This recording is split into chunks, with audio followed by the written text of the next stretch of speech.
আসসালামু আলাইকুম ওরহমতুল্লাহি ওবরাকাতুহ। বিসমিল্লাহ ওয়ালহামদুলিল্লাহ ওয়াসসালাতু ওয়াসসালামু আলা রাসূলিল্লাহ ওয়া আলা আলিহি ওয়া সাহবিহি ওয়া মান ওয়ালাহ, আম্মা বা'দ। সুপ্রিয় দর্শক শ্রোতা, কাছে দূরে বিশ্বজুড়ে যে যেখান থেকে আমাদেরকে দেখছেন, আপনাদের প্রত্যেককে জানাচ্ছি আন্তরিক প্রীতি, শুভেচ্ছা ও মোবারকবাদ। শুরু করছি জীবন ঘনিষ্ঠ প্রশ্নোত্তরমূলক আলোচনা ধর্মীয় অনুষ্ঠান আজই নিবেদিত। আসুন জেনে নেই আজকের এই সুন্দর আয়োজন। প্রতি পর্বেই আমরা একজন বিদগ্ধ ইসলামিক স্কলারকে আমন্ত্রণ জানিয়ে থাকি এই স্টুডিওতে, এবং আপনাদের কাছ থেকে প্রাপ্ত প্রশ্নাবলীর আলোকে আলোকপাত করে থাকেন বিদগ্ধ শেখ। তারই ধারাবাহিকতায় আজকে এই সুন্দর আয়োজনের সাথে সম্পৃক্ত হয়েছেন প্রখ্যাত আলিমে দ্বীন, বিশিষ্ট ইসলামিক চিন্তাবিদ, লেখক, কলামিস্ট ও গবেষক ফজিলাতুদ দক্তর প্রফেসর মুখতার আহমদ। আসসালামু আলাইকুম রহমতুল্লাহ। ওয়ালাইকুম আসসালাম ওয়া রাহমাতুল্লাহি ওয়া বারাকাতুহু। শেখ কেমন আছেন? আলহামদুলিল্লাহ। আপনাকে আল্লাহ সুবহানাহু ওয়া তাআলা কেমন রেখেছেন? আলহামদুলিল্লাহ, আল্লাহ তাআলা ভালো রেখেছেন। আপনাকে পেয়ে আমরা আনন্দিত যে আমরা আরো কিছু ইলম থেকে ইস্তেফাদা নিতে পারবো ইনশাআল্লাহ। আল্লাহ তাআলা আপনার ইলমের মধ্যে অনেক বারাকা দান করুন, কাজের মধ্যে বারাকা দান করুন। আমিন। শেখ, আমাদের একজন দর্শক জানতে চেয়েছেন যে আল্লাহ তাআলা কোরআনকে সহজ করে নাজিল করেছেন, কিন্তু আমাদের কোরআন পড়তে অনেক কষ্ট, দুর্বোধ্য মনে হয়। কিভাবে সহজে কোরআন পড়তে পারি, আর কোরআন সহজে বোঝার জন্যে এমন কি কোনো কোর্স অথবা কোনো শর্টকাট ওয়ে আছে কিনা একটু জানান দিবেন। আমি যতটুকু জানি শেখ, আপনি তো তারবিয়া ইনস্টিটিউট নিজেই আলহামদুলিল্লাহ প্রতিষ্ঠা করেছেন এবং বেশ কিছু যুবককে বছর ব্যাপী আপনি ট্রেন আপ করে থাকেন, কোরআনের দীক্ষায় দীক্ষিত করেন। সহজে যদি আপনি একটু বলতেন। ইন্নাল হামদুলিল্লাহি ওয়াস সালাতু ওয়াস সালামু আলা রাসূলিল্লাহ ওয়া আলা আলিহি ওয়া সাহবিহি ওয়া মান ওয়ালা, আম্মা বা'দ। আল্লাহ সুবহানাহু ওয়া তাআলা কোরআনে বারবারই বলেছেন যে আমি কোরআনকে সহজ করে দিয়েছি, ওয়ালাকাদ ইয়াসসারনাল কোরআনা লিযিকরি ফাহাল মিন মুদ্দাকির। আমি কোরআনকে সহজ করে দিয়েছি শিক্ষা গ্রহণের জন্য। অতএব কেউ কি আছো এখান থেকে শিক্ষা গ্রহণ করবে? রাসূলুল্লাহ সাল্লাল্লাহু আলাইহি ওয়াসাল্লামের উপর আল্লাহ সুবহানাহু ওয়া তাআলা কোরআন নাজিল করেছেন, এবং আল্লাহ সুবহানাহু ওয়া তাআলা বলেছেন আমি কোরআনকে ধীরে ধীরে আপনার উপর নাজিল করেছি, আলা মুকসিম ওয়া নাযালনাহু তানজিলা। কেন আমি নাজিল করেছি? যেন লিনুসাব্বিতা বিহি ফুয়াদাকা ওয়া রাত্তালনাহু তারতিলা, যে আমি এর মাধ্যমে যেন আপনার অন্তরকে যেন সুদৃঢ় করতে পারি। কোরআন তো এসেছে মানুষের ঈমানকে বাড়ানোর জন্যে, মানুষের অন্তরে প্রশান্তি তৈরি করার জন্যে, মানুষের অন্তরে দৃঢ়তা তৈরি করার জন্যে, এবং কোরআন এসে সহজ করার জন্য। আল্লাহ তাআলা বলেছেন ইউরিদুল্লাহু বিকুমুল ইউসরা ওয়া লা ইউরিদু বিকুমুল উসরা। আল্লাহ সহজ করতে চান, আল্লাহ সুবহানাহু ওয়া তাআলা কঠিন করতে চান না।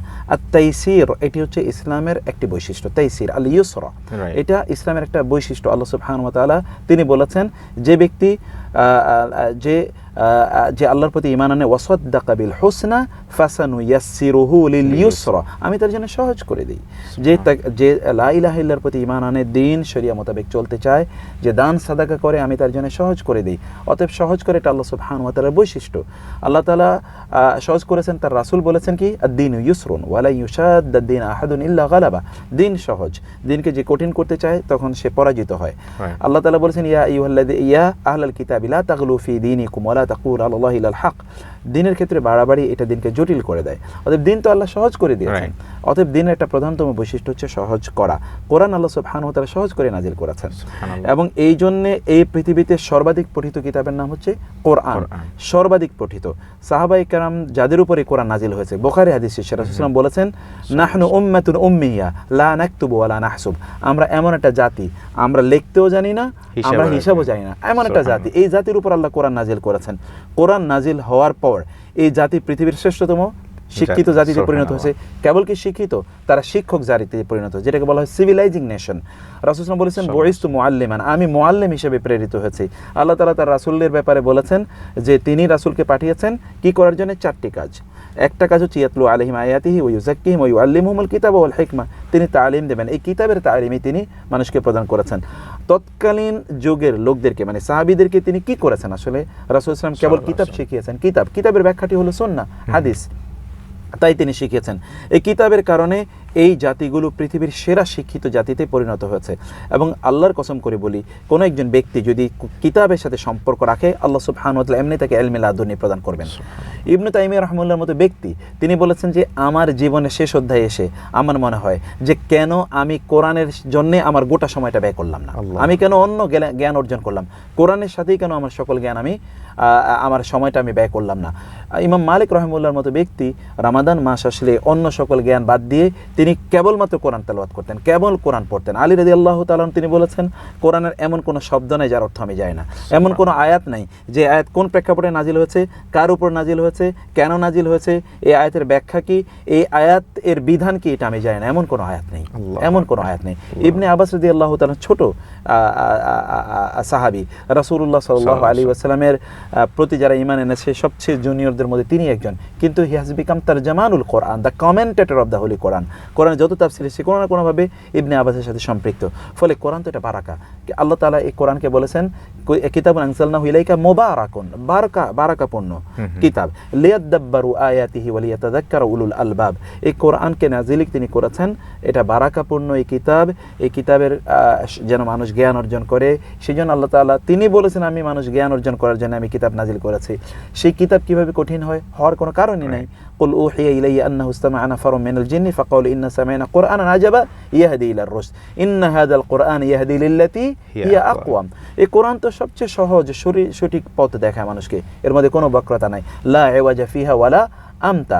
আল্লাহ তাআলা বলেছেন আলহামদুলিল্লাহিল্লাযী আনজালা আলা আবদিহিল কিতাবা ওয়া লাম ইয়াজআল লাহু ইওয়াজা। এই কিতাবের মধ্যে কোনো বক্রতা তিনি রাখেননি। কাইয়িমান, এটা একেবারে সোজা সরল সঠিক। অতএব সিরাতে মুস্তাকিম মানে হচ্ছে আসলে কিতাব। অতএব এর মধ্যে কোনো বক্রতা নাই, এর মধ্যে কোনো জটিলতা নাই। কেবল প্রবলেম হলো অ্যাপ্রোচের, প্রবলেম হলো অ্যাপ্রোচের। আমাদের দুটো জটিলতা আছে কিতাব নিয়ে। একটি জটিলতা হচ্ছে একদল লোক এর তাজভিদ এবং শুদ্ধ উচ্চারণ নিয়ে এত বেশি তারা ব্যস্ত হয়ে আছে, গোটা জীবন কেবল এখানে কাটিয়ে দেয়। গাইন কিভাবে উচ্চারণ হবে, দদ কিভাবে উচ্চারণ হতে হবে, হা কিভাবে উচ্চারণ হবে, এটা নিয়ে তার গোটা জীবন চলে যায়। আসলে সে এটার মিনিংয়ের মধ্যে একেবারেই ঢোকে না।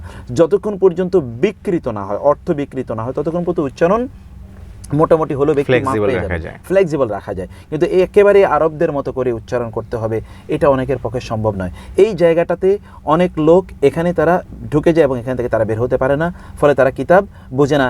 আবার এই উচ্চারণগত ভয় কিছু লোকের মধ্যে এভাবে তৈরি করার একটা প্রবণতা আমরা দেখি, যে মানুষ উচ্চারণ করতে গিয়ে তারা দেখে যে এভাবে তো আমি উচ্চারণ করতে পারছি না, তাইলে আর আমাকে দিয়ে হবে না। এভাবে উচ্চারণ করা একেবারে যদি অর্থের বিকৃতি না হয়, তাহলে ওইভাবে উচ্চারণ না করলেও মানুষের কিতাব তেলাওয়াতটা হয়ে যাবে এবং তারা এই জন্য সওয়াব পেয়ে যাবেন। কারণ অনারবরা আরবদের মতো কখনোই উচ্চারণ করতে পারবে না, ইল্লা মাশাআল্লাহ। এটা খুবই জটিল, কারণ এটা তাদের কি, এটা তাদের লিসান, আহলুল লিসান, তাদের উচ্চারণ তারা তো জন্মগতভাবে উচ্চারণ করে তারা বড় হয়ে উঠেছে। ফলে আমরা অনেক সময় এটা জটিলতা ফেস করি। সেই জন্য রাসূলুল্লাহ সাল্লাল্লাহু আলাইহি ওয়াসাল্লাম বলেছেন ওয়াল্লাযী ইয়াকরাউল কুরআনা ওয়া ইয়াতাতাআতাহু ফীহি ওয়া হুয়া আলাইহি শাক্কুন ফালাউ আজরান। কি কোরআন তেলাওয়াত করতে গিয়ে যদি সে হোঁচট খায়, তার একটু জটিল হয়, একটু কষ্ট হয়, তাহলে সে ডাবল সওয়াব পাবে, কোনো সমস্যা নেই ইনশাআল্লাহ। এটা হলো প্রথম। অতএব উচ্চারণে আমরা যেন জটিলতায় না যাই। দ্বিতীয়ত হচ্ছে কিছু কিছু লোক মনে করে কেবলমাত্র তেলাওয়াত করলেই যথেষ্ট হবে, কোরআন না বুঝলেও তা চলবে। এই জায়গাটা তাদের একটা বড় ভুল আছে, কারণ আল্লাহ তাআলা কোরআনকে কেবলমাত্র তেলাওয়াতের জন্য পাঠাননি। আবার তেলাওয়াত শব্দের অর্থটাই হচ্ছে আসলে বুঝে বুঝে পাঠ করা। তেলাওয়াত মানে কি, তালউন মানে হচ্ছে একটার পর একটা যাওয়া, একটার পর কখন আমরা আরেকটা যাই, যখন আমরা এটি বুঝি পরে আমরা অন্যটাতে যাই। এটা একটা ধাপে ধাপে, যেমন একটা সিঁড়ি অতিক্রম না করতে অন্য সিঁড়িতে যাওয়া যায় না। ফলে তেলাওয়াত মানে হলো আসলে আরেকটা সিঁড়িতে যাওয়া। কেরাত শব্দের অর্থ কি, উইথ আন্ডারস্ট্যান্ডিং, যেটা আমরা পড়ি। রাসূল সাল্লাল্লাহু আলাইহি ওয়াসাল্লাম এই জন্য বলেছেন লা তাহাজ্জুল কোরআনা হাজ্জা শা'r, যে তোমরা এটাকে কবিতা যেরকম ভাবে পাঠ করো, তুমি বুঝলা না, কেবলমাত্র কোথায় উচ্চারণে একটু স্ট্রেস দিতে হবে এগুলোই তোমরা বুঝছো, কোরআনকে তোমরা এরকম করো না, বরং কোরআনকে তোমরা বুঝে শুনে তেলাওয়াত করো। অতএব আমাদেরকে কোরআন বোঝা দরকার। এই বোঝাটি আল্লাহ সুবহানাহু সহজ করে দিয়েছেন, এবং কোরআনের ওই আয়াতেই কথাই বলা আছে ওয়ালাকাদ ইয়াসসারনাল কোরআনা লিযিকরি, বুঝার জন্য আমি এটাকে সহজ করে দিয়েছি। এবং এই পৃথিবীতে এখনো বহু লোক আছে যারা অমুসলিম। এই অমুসলিমরা তারা কোরআনের অনুবাদ পড়ে তারা মুসলিম হচ্ছে, এরকম হাজার হাজার আছে, হাজার। তারা কোরআনের আরবি পড়ে তারা মুসলমান হয়েছে এরকম না, কোরআন অনুবাদ তারা পড়েছে। আপনি এই যে গ্যারি মিলার, আপনার কানাডার সবচেয়ে বড় ম্যাথমেটিশিয়ান, তিনি মুসলিম হয়েছেন কোরআনের অনুবাদ পড়ে, কারণ তিনি কোরআনে ম্যাথমেটিক্যাল কোথায় ভুল আছে, ক্যালকুলেশন কোথায় ভুল আছে, এটা সে খোঁজার জন্য এসে প্রথমে হোঁচট খেয়েছে। এখানে কোরআনে দিকে প্রথমে বলে লা রাইবা ফিহি হুদাল লিল মুত্তাকিন, এর মধ্যে কোনো ভুল নাই, চ্যালেঞ্জ করে দিয়েছে। তিনি বলছেন যে আমি তো কোনো বই আজ পর্যন্ত পড়ি না, বাইবেল পড়েছি, বাইবেল কোথাও বলা নেই যে there is no there is no mistake, Doubt. There is no doubt, এই কথা কোথাও বলেনি। কোরআন বলছে, তার মানে তো এটা আমাকে প্রথমেই চ্যালেঞ্জে ফেলে দিল। আমি ওরে কি চ্যালেঞ্জ করবো, ওই আমাকে চ্যালেঞ্জ দিচ্ছে। সুবহানাল্লাহ। কিছুক্ষণ পরে তিনি গিয়ে দেখলেন কোরআন বলছে যে কোরআন মানুষের ব্যাপারে বলেছে যে আমি আল্লাহ সুবহানাহু ওয়া তাআলা বলছেন ইন্নী জাইলুন ফিল আরদি খলিফা, আল্লাহ তাআলা মানুষকে খলিফা হিসেবে সৃষ্টি করেছেন। তিনি দেখলেন যে বাইবেল আমাদেরকে বলছে মানুষ অরিজিনালি সিনার, আদি পাপ, মানুষ জন্মগতভাবে সৃষ্টিগতভাবে পাপী, আর কোরআন বলছে যে না, মানুষ সৃষ্টিগতভাবে সবচেয়ে সেরা সৃষ্টি। এদিকে মর্যাদা দিয়ে আমাকে শুরু করছে। সুবহানাল্লাহ। কিছুক্ষণ পরে তিনি ভাবলেন তাইলে নিশ্চয়ই ঈসা অথবা মারিয়াম আলাইহিস সালামের ব্যাপারে ভিন্ন কথা বলবে কোরআন। দেখা যাচ্ছে যে মুহাম্মদের নাম যতবার কোরআনে আছে সাল্লাল্লাহু আলাইহি ওয়াসাল্লাম, তার চেয়ে অনেক বেশি ঈসা আলাইহিস সালামের নাম আছে। Exactly. তিনি বলেন it is more Bible than Bible, এটা তো বাইবেলের চেয়ে বেশি বাইবেল। সুবহানাল্লাহ। পরে তিনি ইসলাম গ্রহণ করলেন। এখন তিনি তার কোরআনের প্রচার করার জন্য তার গোটা জীবনকে, এখন হি ইজ স্টিল লিভিং, তিনি এখনও কোরআন প্রচারে তার জীবনকে বিনিয়োগ করে দিয়েছেন। এরকম হাজার হাজার সায়েন্টিস্ট আছে, ম্যাথমেটিশিয়ান আছে, ফিলোসফার আছে, তারা ইসলাম গ্রহণ করেছে, তারা কোরআন পড়েই, কোরআন বুঝে। সেজন্য আমরা বলবো যে কোরআন বোঝা দরকার। এবং আমি যে কথা আপনি বলেছেন তার বিয়ার মাধ্যমে আলহামদুলিল্লাহ আমরা একেবারে সাধারণ 100 ভাগে সাধারণ শিক্ষিত আমরা মানুষকে, পুরুষ এবং নারী, যারা ইয়াং আছে এবং যারা ওল্ড এজ এরকম আছে, যাদের বয়স 80-85 এরকম আছে, তারা আলহামদুলিল্লাহ আমাদের 4 মাসের অথবা 6 মাসের একটা ওয়েল ডিজাইনড একটা কোর্স আছে। এই কোর্স করার পরে দে আন্ডারস্ট্যান্ড দ্য কোরআন। আমি কখনো কখনো আই বিকাম ইমোশনাল, আমি এমনি একটু বেসিক্যালি ইমোশনাল, যখন একজন 80 বছরের একজন নারী তিনি কোরআন অনুবাদ করে যাচ্ছেন, আলিফ লাম মিম যালিকাল কিতাব, তিনি অনুবাদ করে যাচ্ছেন, তখন আমি আই রিয়েলি ক্রাই যে আল্লাহ সুবহানাহু ওয়া তাআলা তার কথা, যে তিনি যে বলেছেন কোরআন সহজ, এই মানুষগুলো আসলে সত্যি করতে তারা কোরআন অনুবাদ করে যাচ্ছে। একদিনও সে মাদ্রাসায় যায়নি, কিন্তু সে কোরআন অনুবাদ করে যাচ্ছে। সে বলছে আমার নামাজের টেস্ট বেড়ে যাচ্ছে, আমি এখন নামাজে বুঝতে পারি আমি কি তেলাওয়াত করছি, আমার এখন আবেদন বেড়ে যাচ্ছে, আমি এখন কোরআন তেলাওয়াত করে মজা পাই, এখন আমার কোরআনের সময় কাটে। এরকম অনেক সিস্টাররা আমাকে বলেছেন, বয়স 70-75 এরকম, বলেছে আমরা রান্নাঘরে হেডফোন লাগিয়ে কোরআন তেলাওয়াত শুনি, বুঝি, আর রান্না বান্না করছি। এটা দিস ইজ এ রিয়েল একটা ভিন্ন রকম ফিলিং। সেই জন্য কোরআন, এটাকে যদি আমরা একটা ডিজাইনের অভাব আছে, আমরা কোরআনটাকে অত্যন্ত জটিল করে নিয়েছি, কোরআন বোঝার পদ্ধতি সেভাবে আমরা তৈরি করিনি। এখন আলহামদুলিল্লাহ এটা খুবই অবারিত। কোরআনে আল্লাহ সুবহানাহু ওয়া তাআলা কত, সব মিলিয়ে না হয় এখানে 1700-1800 নতুন শব্দ আছে, সব মিলিয়ে 78,000 শব্দ আছে। এক একটা শব্দ তো 3,000, 4,000, 5,000, 6,000, 7,000 বার এসছে। তাইলে একটা শব্দ পড়লে সে 7,000, 8,000 বার, আর 4-5টা শব্দ পড়লে সে 20,000 কোরআনের শব্দ সে জেনে যায়। তাইলে কত সহজ। শুধু আমরা ম্যাথোডোলজিক্যালি যদি মানুষকে আমরা এটাকে বুঝিয়ে দিতে পারি, তাহলে they will be able to understand the Quran ইনশাআল্লাহ। অনেক অনেক ধন্যবাদ। আপনি যেই যুগান্তকারী পদক্ষেপ নিয়েছেন, আল্লাহ তাআলা আপনার এই কাজে বারাকা দিন। আল্লাহ তাআলা এই কাজের সাথে আমাদেরকে সম্পৃক্ত হবার তৌফিক দান করুন। প্রিয় দর্শক শ্রোতা, আপনারা দেখছেন আজিন নিবেদিত আসুন জেনে নেই অনুষ্ঠানের পর্যায়ে নিচ্ছি সংক্ষিপ্ত সময়ের বিরতি। ফিরব কিছুক্ষণের মধ্যে ইনশাআল্লাহ। প্রিয় অনুষ্ঠানের সাথেই থাকুন।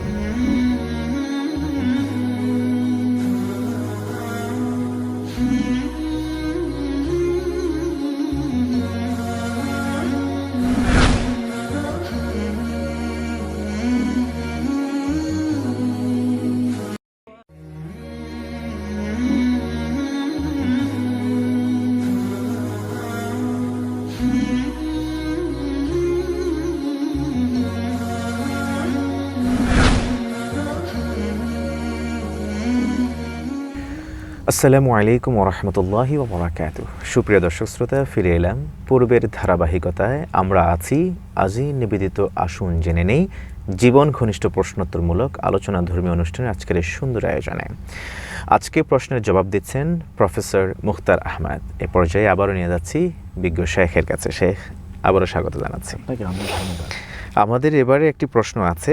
একজন দর্শক জানতে চেয়েছেন, আমি রমাদানের শেষ 10 দিন ইতিকাফ করতে চাই। আমি জানতে চাই আমি কখন মসজিদে প্রবেশ করব এবং কখন মসজিদ থেকে বের হব। সুবহানাল্লাহ, এটি খুবই গুরুত্বপূর্ণ একটি কাজ। রাসূলুল্লাহ সাল্লাল্লাহু আলাইহি ওয়াসাল্লাম তার জীবদ্দশায় কখনোই ইতিকাফ তিনি ছাড়েননি। একবার তিনি ইতিকাফ করতে পারেননি, কিন্তু পরের বছর তিনি 20 দিন তিনি ইতিকাফ করে নিয়েছেন। রাসূলুল্লাহ সাল্লাল্লাহু আলাইহি ওয়াসাল্লামের ইন্তেকালের পর বুখারীর হাদিসে এসে তার স্ত্রীগণ সকলে তারা ইতিকাফ করতেন। অতএব ইতিকাফ প্রচণ্ড গুরুত্বপূর্ণ একটি কাজ। আল্লাহ তাআলা কোরআনে ইতিকাফের কথা বলেছেন, ওয়াল আকিফিনা ফিল মাসাজিদ। আল্লাহ তাআলা বলেছেন ওয়াতাহহির বাইতিয়া লিত-তাইফিনা ওয়াল আকিফিনা ওয়ার রুকআইস সুজুদ। তো এখানে ইতিকাফ প্রচণ্ড গুরুত্বপূর্ণ একটি ইবাদত। এটি আমরা এই জন্য করি যেন লাইলাতুল কদর আমরা যেন মিস না করি। লাইলাতুল কদর খায়রুম মিন আলফি শাহর, যেটি হাজার মাসের চেয়ে উত্তম। এর চেয়ে তো আর কোনো অপরচুনিটি মুসলিম উম্মার জন্য হতে পারে না। সেজন্য লাইলাতুল কদর পাওয়ার জন্য আমরা মূলত ইতিকাফ করি। ইতিকাফ লাইলাতুল কদর আসলে শেষের দশকের যেহেতু রাসূল ইসলাম তিনি কি করতেন, বুখারী হাদিসে এসেছে, যখন ইযা দাখালা আলাইহিল আশরুল আখিরু আহিয়া লাইলাহু ওয়া আইকাদা আহলাহু ওয়া জাদ্দা ওয়া শাদ্দাল মিজার, তিনি নিজে সারা রাত ধরে শেষের দশকে, এর আগের দশকে কিন্তু অথবা এর আগের 20 দিনে তিনি সারা রাত জেগে থাকতেন না, কিন্তু এই দশকে তিনি সারা রাত জেগে থাকতেন এবং তার পরিবারের সকলকে সারা রাত জাগিয়ে রাখতেন। তিনি কোমর বেঁধে নামতেন ইবাদত করার জন্য, যেন লাইলাতুল কদর কোনো অবস্থায় মিস না হয়। ফলে যেদিন 20তম রমাদান যেদিন হবে, এই দিনের সূর্য অস্তমিত হওয়ার আগে ব্যক্তি মসজিদে প্রবেশ করে ফেলবেন। কারণ 20তম রমাদান শেষ হওয়া মানে হলো তিনি 21তম রমাদানে ঢুকে গেলেন। 21তম রমাদান কিন্তু অত্যন্ত সম্ভাবনাময় লাইলাতুল কদরের একটা রাত। অতএব লাইলাতুল কদর পাওয়াই তো এখানে মূল কাজ তার। সেজন্য তিনি এখানে প্রবেশ করবেন কমপক্ষে আসরের আগে তিনি প্রবেশ করবেন, যেন মাগরিবের পর থেকে তিনি লাইলাতুল কদরের ইবাদতে তিনি ঢুকে যেতে পারেন। এরপর তিনি যখন হবে, যখন চাঁদ উদিত হবে যেটা হলো পরবর্তী মাসের শাওয়াল মাসে যখন চাঁদ উদিত হবে, অর্থাৎ ঈদের চাঁদ যখন উদিত হবে, তখন তিনি মসজিদ থেকে বের হয়ে আসবেন ইনশাআল্লাহ। এতটুকু পর্যন্ত তিনি মসজিদে অবস্থান করবেন। এবং আল ইতিকাফ হচ্ছে আল মাকসু ফিল মসজিদ, মসজিদে আসলে অবস্থান করা। এই অবস্থান করা অবস্থায় তিনি অপ্রয়োজনীয় মসজিদ থেকে বের হবেন না, তিনি সেখানে গালো গল্প করবেন না, তিনি কেবলমাত্র ইবাদত করবেন, কোরআন তেলাওয়াত করবেন, তাসবিহ তাহলিল করবেন এবং তিনি ইস্তেগফার করবেন। তিনি জ্ঞান অর্জন করতে চাইলে তিনি জ্ঞান অর্জন করতে পারেন।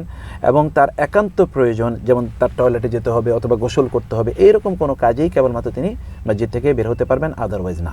অনেক ধন্যবাদ শেখ। আমাদের আজকের শেষ প্রশ্নটি নিচ্ছি, সেটি হচ্ছে অতি সাম্প্রতিক বিষয়ে গুরুত্বপূর্ণ একটি প্রশ্ন।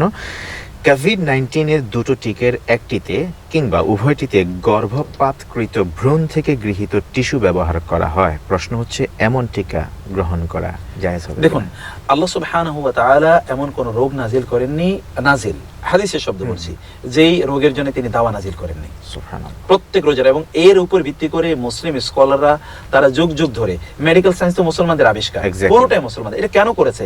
কারণ ইন্নাল্লাহা লাম ইয়াজিলিদ দা ইল্লা জাআল লাহু দাওয়া। আল্লাহ তাআলা কোন রোগে নাজিল করেন না যে রোগের জন্য তিনি ঔষধ তিনি নাজিল করেননি, ফলে ঔষধ আছে, এই জন্য ঔষধ আবিষ্কার করতে হয়। রাসূল সাল্লাল্লাহু আলাইহি ওয়াসাল্লাম বলেছেন, তাদাওয়া ওয়ালা তাদাওয়া বিল হারাম, ইন্নাল্লাহা লাম ইয়াজআলিদ দাওয়া ফি আল হারাম। আল্লাহ তাআলা হারামের মধ্যে কোনো দাওয়া রাখেননি। এখন প্রশ্ন হলো, যে টিস্যুর কথা বলছি, এটা কোনো হারাম জিনিস? যদি এটা হারাম হয় তাহলে তো তা জায়েজ নেই। কিন্তু টিস্যু ব্যবহার করা, এটি আমি যতটুকু বুঝেছি দিন, আমার কাছে এটা হারাম হওয়ার কোনো উপকরণ নাই। বরং টিকা গ্রহণ করা, টিকা তো মুসলমানরা আবিষ্কার করেছে। এই এখনকার টিকা আসছে কোথেকে? এটা মুসলমানদের আবিষ্কার। ফলে এখানে হারাম হওয়ার কোনো উপাদান নাই, বরং এটি ব্যবহার করা জায়েজ আছে। প্রশ্ন হলো, টিকাকে আমরা যেটা বলছি প্রতিষেধক, এটাকে দিয়ে আমরা সব উল্টিয়ে ফেলবো, এটা হলে আর রোগ আমাদের কাছে আসতে পারবে না, এরকম কোন ধারণা নেওয়া হচ্ছে একজন ব্যক্তির জন্য কি শিরক। কারণ আল্লাহ সুবহানাহু ওয়া তাআলাই কি, আল্লাহ সুবহানাহু ওয়া তাআলা ইব্রাহিম আলাইহিস সালাম বলেছেন, ওয়া ইযা মারিতু ফাহুয়া ইয়াশফিন, আমি রোগাক্রান্ত হলে আমাদেরকে কে সুস্থ করেন? শিফা করেন আল্লাহ সুবহানাহু ওয়া শাফি, তিনি আমাদেরকে শিফা করেন। তো ফলে শিফা আসলে চাইতে হয় আল্লাহ সুবহানাহু ওয়া তাআলার কাছে, কিন্তু এগুলো আমাদের জন্য মেডিকেশন হিসেবে ব্যবহার করা জায়েজ। রাসূল সাল্লাল্লাহু আলাইহি ওয়াসাল্লাম করেছেন, ব্যাপক পরিমাণ রাসূল সাল্লাল্লাহু আলাইহি ওয়াসাল্লাম ঔষধ তিনি ব্যবহার করেছেন। ফলে ঔষধ ব্যবহার করা জায়েজ আছে, এটা সুন্নাহ, বরং ঔষধ ব্যবহার করা সুন্নাহ, অপ্রয়োজনে ব্যবহার করা আবার এটা ডিসকারেজড ইসলামে। ফলে আমার মনে হয় না যে টিকার মধ্যে এমন কোনো জিনিস আছে। কিন্তু আমরা মুসলমানরা, আমরা হয়তো টিকা নিয়েছি, আমরা কোনোদিন এটা মনে করিনি যে টিকা নিলে আমি বেঁচে যাবো, আমাকে আর মৃত্যু কোনোদিন স্পর্শ করতে পারবে না। এই অনুভূতি নিয়ে কেউ গ্রহণ করে না মুসলিমরা কমপক্ষে। ফলে এটির যে টিস্যুর কথা বলা হচ্ছে, আমার বিশ্বাস যে এখানে কোনো সমস্যা নেই ইনশাআল্লাহ। জাযাকুমুল্লাহু খাইরান ফিদ দারাইন। অনেক অনেক ধন্যবাদ, মোবারকবাদ জানাচ্ছি আমাদেরকে সময় দেওয়ার জন্য শেখ। আপনাকে অনেক ধন্যবাদ, বারাকাল্লাহু ফিকুম। জাযাকুমুল্লাহ। প্রিয় দর্শক শ্রোতা, এতক্ষণ পর্যন্ত আপনারা দেখছিলেন জীবন ঘনিষ্ঠ প্রশ্নোত্তরমূলক আলোচনা ধর্মী অনুষ্ঠান আসুন জেনে নেই। এই অনুষ্ঠানটি স্পন্সর করছে আজিন। আজ এ পর্যন্তই, দেখা হবে পরবর্তী এপিসোডে নতুন নতুন গুরুত্বপূর্ণ প্রশ্নের জবাব সাথে নিয়ে। প্রিয় অনুষ্ঠানের সাথে থাকবার উদাত্ত আহ্বান জানিয়ে আজকের মতো বিদায় নিচ্ছি। সুবহানাকাল্লাহুম্মা ওয়া বিহামদিক, আশহাদু আল্লা ইলাহা ইল্লা আনতা, আস্তাগফিরুকা ওয়া আতুবু ইলাইক। ওয়াসসালামু আলাইকুম ওয়া রাহমাতুল্লাহি ওয়া বারাকাতুহু।